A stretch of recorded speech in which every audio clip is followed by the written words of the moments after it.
people in a postmodern philosophy way are looking at television and they say, you know, the people in Gaza that are getting killed are more than the people that are getting killed in Israel. Right. So how do you answer that question? And what are the latest figures, by the way? I think the question is legitimate. A lot of the students I work with at Summit Ministries are asking this question. They say 1,200 Israeli civilians were killed. That's horrifying, but does that justify now that 40,000 people have been killed in Gaza? Those figures are provided by the Gaza Health Ministry, which is operated by Hamas. Now, we've already established that Hamas will lie, if it is to their tactical advantage, about even the most minor things. So we really don't know that those figures are accurate. In fact, Abraham Weiner, who was a statistician at the University of Pennsylvania, looked at those statistics and the death numbers as they were reported and said there is no possible way, this is statistically impossible. So we actually don't know how many people have died. It could be that it's one non-combatant for every combatant killed. But here's the interesting thing, John. In a typical urban warfare situation, which is what this is in Gaza, 9 non-combatants end up being killed for every combatant killed.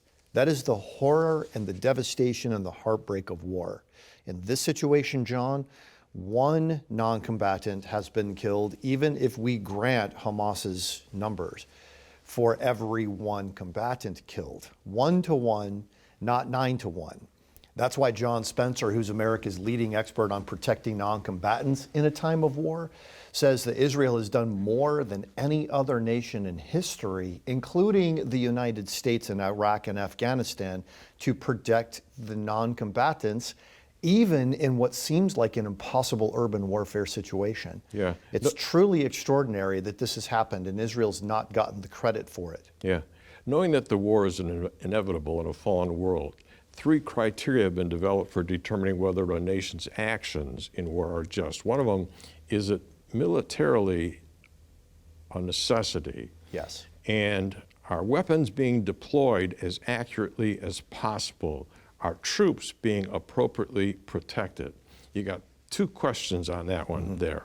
And the first thing is that people that are protesting are saying that, you know, the IDF is basically killing civilians to a number that is way higher than what you're doing over here because they're deliberately attacking them.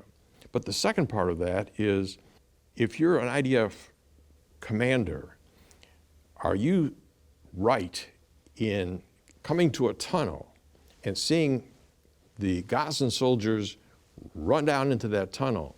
Do you bomb them, or do you send 1 soldier at a time into that tunnel to get killed? That's right. Well, military necessity says you must use the technology that you have available. Of course, that has to be proportional to the threat, but you use the technology. So if you see the Hamas fighters running into the tunnel and you say, well, they're expecting us, they want to fight us one-on-one, so we're just going to send our guys down 1 at a time. No, that is immoral to do that.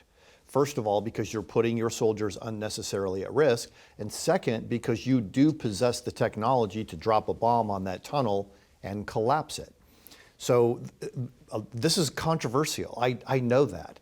But the principle of military necessity says the idea of war is not that they take a risk, you take a risk, they take a risk, you take a risk, and then at the end, hopefully an equal number of both sides have died. No, the goal of war is to end the evil that caused the initial attack in the first place. Which brings us to our next point. Proportionality is not based on the number of casualties, but on the nature of the threat. That's right. And Hamas, even in their charter, has stated what their purpose is. Even if they lose this war, it's promised it will attack Israel again and again and again until it's destroyed.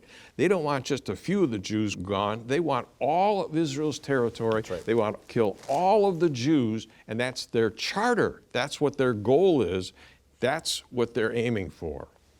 Civilians, non-combatants are killed in war. Let's prove that, because the distinction is important as well. Distinction is how many people and where are you shooting your weapons at? What are you doing? And In terms of the IDF, Israel's soldiers, it's been found out that the IDF has made 79,000 phone calls, sent 13.7 million texts, dropped 7.2 million pamphlets, made 15 million recorded phone calls, and evacuated 1.2 million Gazans to safe zones in order to keep them safe before they attacked the area. That's incredible. Now, John Spencer says nobody, including the United States, has ever fought a war this way. No, no. What Israel does is warn people, we're going to attack this building because it's a weapons cache, and if you live near there, you should get out. What the Hamas fighters do is, using their weapons, keep the civilians from getting out of those buildings so that when they are destroyed, they are killed on purpose. Why? Because they believe it gives moral justification to their cause, and everybody's a martyr. I asked the IDF, how do you know somebody's a terrorist? I mean, you're in this place, there are 2.5 million people there. How do you know somebody's a terrorist? And every one of them said to me, they're the ones that shoot at us. I said, wait a second, you don't get to shoot at them until they've shot at you? No American commander would ever go into war under those conditions. But Israel knows the world is watching, and so they've done everything they can to prosecute this war as fairly as possible and to protect civilians as much as possible.